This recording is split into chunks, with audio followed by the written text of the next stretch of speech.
Legend begin? And does it really matter? Leave your comments below.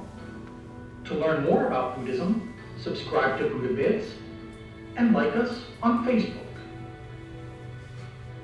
So you get a lot of bit of these and start to build up a bit of a jigsaw puzzle picture. Some of you will have heard many of these things before. Some of you might be sort of new to them. That's all right. So you can always keep reflecting about what does it mean. You know, is it useful? Is it valuable? Is it relevant or not? So this one's also made from people who are a little bit deeper into it, probably a monk or someone like this. Because you can tell the tone is a bit more devotional. The Buddha was born into the world he grew up in. He was like a beacon of wisdom shining through a long dark night. There have been very dark times in the history of the world. But the Buddha became a guiding light through the sea of suffering. And it was in this world he attained enlightenment also. It's an important point that he did it actually as a human. That's what all that says. But the whole tone of this one is less skeptical and less scientific. It's much more. For 49 years, the Buddha of the world journeyed barefoot along the shores of the Ganges. He led us in the learning of the way to liberation, guiding us through the darkness like a path of light.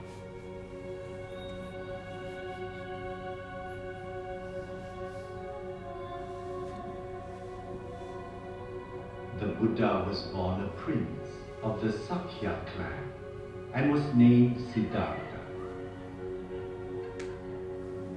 At birth, a sage predicted that he would grow up to become a great holy king who would unify the world.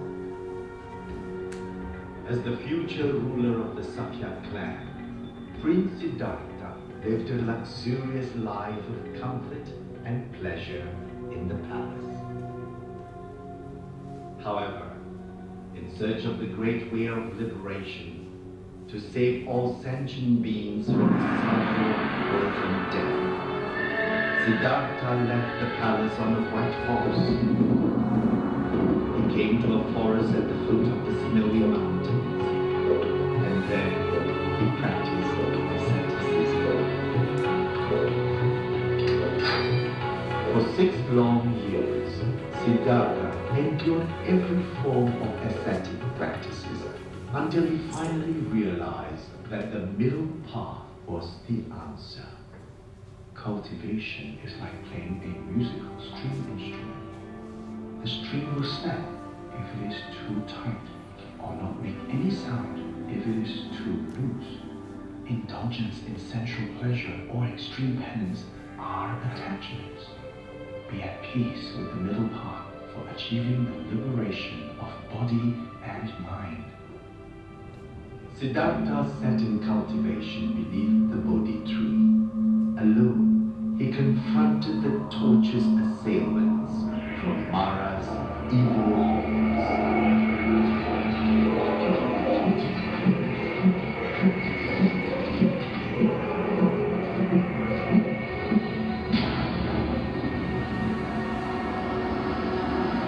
The earth is my witness.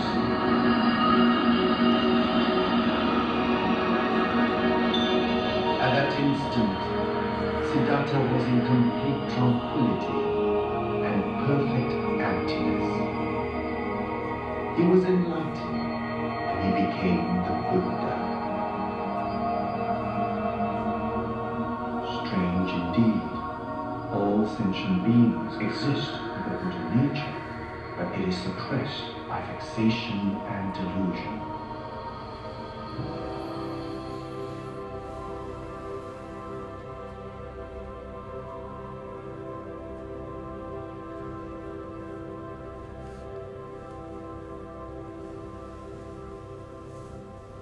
Wonderful.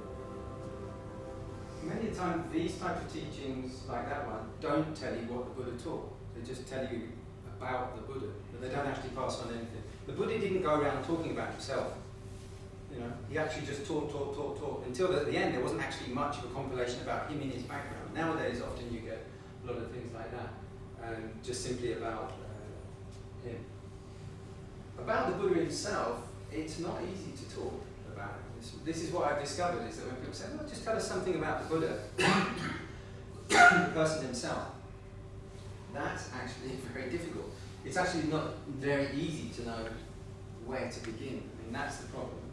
It's such a huge subject, it's hard to know where to begin. Because you've got 45 years, and all of it was recorded day by day by day, and recorded in King's scripts, and with his friends, and with the other secretaries and people. You've got all these different facets of it. His personality, his humility was really vast. His forgiving, the amount of attacks that he had on him, that he forgave people. He was unprejudiced, he was levelling the equality of women. He was very open to listening to advice and instructions. He wasn't a proud kind of person. He was so humane to living beings as well. His fight against the caste system, there was a vicious hierarchy in there at the time in India. His empathy for all living beings, his nature. The list goes on and on and on and on. And this is the problem. It's just like, if you just want a quick picture of someone like that, it's like trying to make a quick picture of Abraham Lincoln. You just can't do it in one snap. He was tolerant of abuse, respect for other religions, sensitive to others. He had child teachers, charisma in his animal education, women's self-control, skill in debate, theory, analysis, education, profession, deontology, and psychological good. There's a very long list, take it from me. I can't even tell you how much there is. So, given that there's such a complex subject, just what he said about the mind and life and the way it works is really difficult to know where to begin. So, let's do a history of Buddhism. That's a nice, safe start. At least we go. Remember the saying that yesterday is history, tomorrow is a mystery, today is a gift, and that's why they call it the present. Well, the Buddha talks all about the present moment, all about the present. All of his teaching is established on that. So that makes it very difficult to introduce a history of Buddhism. And it's not the history as well, there's not just one fixed one. This is going to be a very, very brief history and a pretty inaccurate and biased one. Every source that you get from, everybody's got a different version of it. The Chinese will have one, the Indians will have another one, the Taiwanese and the Japanese and the Thais and the Burmese. So it's kind of weird. We're talking about something that isn't about space and it isn't about time. So it's very difficult to, like, we want to teach you about time and about space. So it's very difficult to mix up a history of something like that. So we could say that in the geographic space, this, if you want to try to pin it down, it happened in India. Okay, that's also wrong. There wasn't a place called India, and it was in a place called Nepal anyway, which didn't exist in that time. So already you get quarrelling going on even about that. Where was the Buddha? He was here, he was there, well, it's ours, it's not yours. You know. People are people. And that's what the Buddha was teaching about. The Buddha was teaching about human nature. So he discouraged talking about too much about history. But we're going to start somewhere. We might as well start with something that looks like this, which is usually what you get. So given a timeline, time and lines, it doesn't really mix up very well with meditation. You've done a bit of meditation. It's not really about that left side of the brain. It's much more. But we have Buddha's life in India, roundabout between these 2 years, roughly, depending on who you believe. Then we had these early Sangha. Sangha is the monks' community and the nuns' community, and that all got set up around about 450 BCE in those places, Sri Lanka and Southeast Asia. And then we started to get these early Buddhist schools emerging, round about there, like the Theravada, the one I'm a member of, around 250 years before the Common Era. And then 100 years after the Common Era began, in East Asia, we started to get the Mahayana, which is a much more socially engaged type of Buddhism. And then the Vajrayana around about the 3rd century, the Diamond Vehicle, that it's called. And then the baby of the group, the Tibetan Buddhism, about 7th century CE. So then you end up with this massive structure, something like that. And structures, you might have noticed, fall apart. So trying to build up a big picture of Buddhism doesn't really work. It all just falls down. So don't try to waste your time trying to build up too much of a knowledge about Buddhism, because it's all about getting your mind free from time and space. And after all, everything's impermanent. It always, eventually will fall apart. So, but if we have to do a history, that's roughly what we end up looking at. And having to let go of as well. So let's see what some contemporary teachers are saying. Here's John Green's Crash Course series. I don't know if you've seen any of his things. He covers kind of a massive range of subjects very rapidly. And this is part of... We can't establish this historically, but according to traditional biographies, our story begins in the 6th century BCE. Let's go to the plot. So there was this prince, Siddhartha Gautama, whose father kept him locked away in a palace because a prophecy foretold that the family would lose the kingdom if he ever left. But as house arrests go, this was a good one. Siddhartha had great food, great entertainment, a hot cousin for a wife, etc. But he suspected that there was more to life. So he snuck out of the palace a few times. On these travels, he encountered an old man, a sick man, and finally, a corpse. Having realized the ubiquity of suffering, Siddhartha left the palace, renounced the crown, and sought out the holiest men to try to find how it could be possible that life would come to such a terrible end.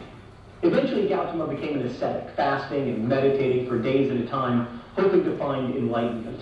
And finally, after meditating for about a month under a tree, it came to him. Nirvana. No, not that one. Yes, that. He finally understood the meaning of life and began teaching it to people who would become his disciples. He would become the Buddha, which means teacher. And he taught the 4 noble truths, which are: 1, all life is suffering. 2, the source of suffering is desire. Not just sexual desire, but all wanting of stuff and prestige. 3, to stop suffering, you must rid yourself of desire. This sounds simple enough, but if you've ever been dumped by someone, you know that it is not that easy to just stop desiring.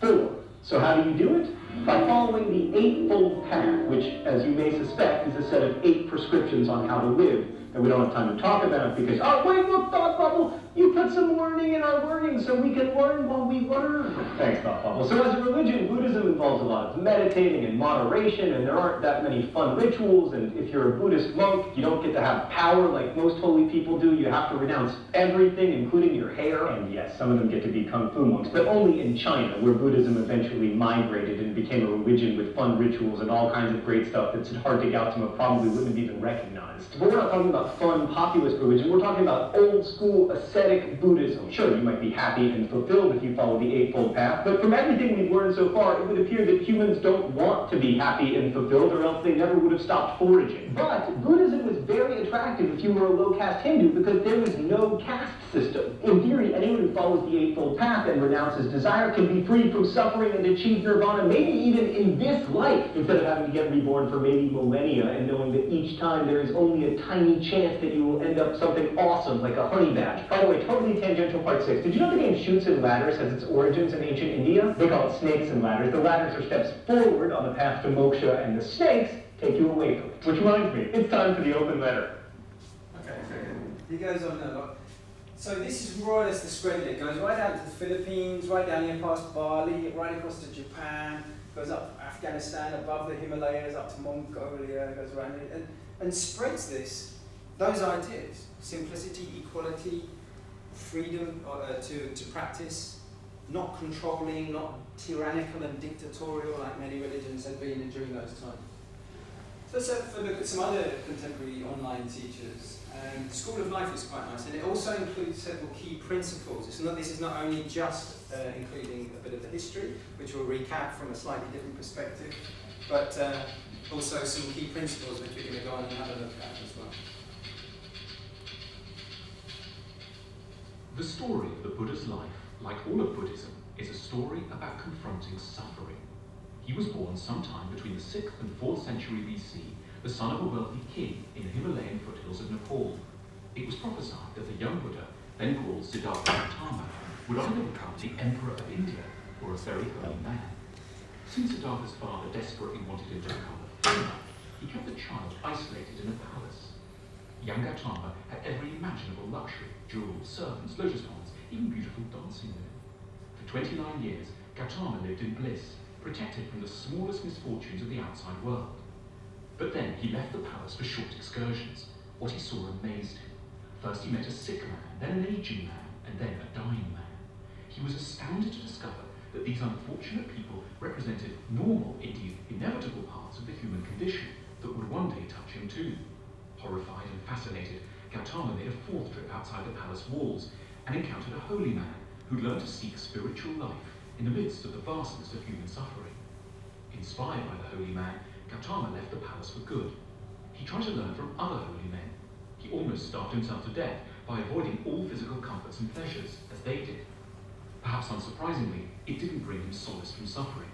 Then he thought of a moment when he was a small boy.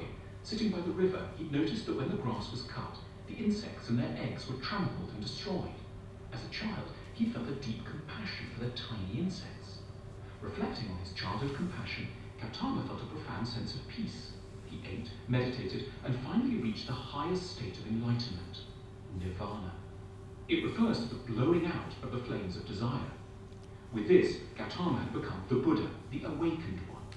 The Buddha awoke by recognizing that all of creation, from distraught ants to dying human beings, is unified by suffering.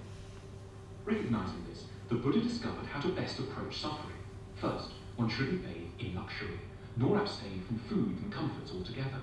Instead, one ought to live in moderation. The Buddha called this the middle way. This allows for maximal concentration on cultivating compassion for others and seeking enlightenment. Next, the Buddha described a path transcending suffering called the Four Noble Truths. The first noble truth is the realization that first prompted the Buddha's journey, that there is suffering and constant dissatisfaction in the world. The second is that this suffering is caused by our desires. As the Buddha said, attachment is the root of all suffering. The third truth is that we can transcend suffering by removing or managing these desires. The Buddha thus made the remarkable claim that we must change our outlook, not our circumstances. We are unhappy not because we don't have enough money, love, or status, but because we're greedy, vain, and insecure. By reorienting our minds, we can grow to be content. With the correct behavior and what we now term a mindful attitude, we can also become better people. We can invert negative emotions and states of mind, turning ignorance into wisdom, anger into compassion, and greed into generosity. The fourth and final noble truth the Buddha uncovered is that we can learn to move beyond suffering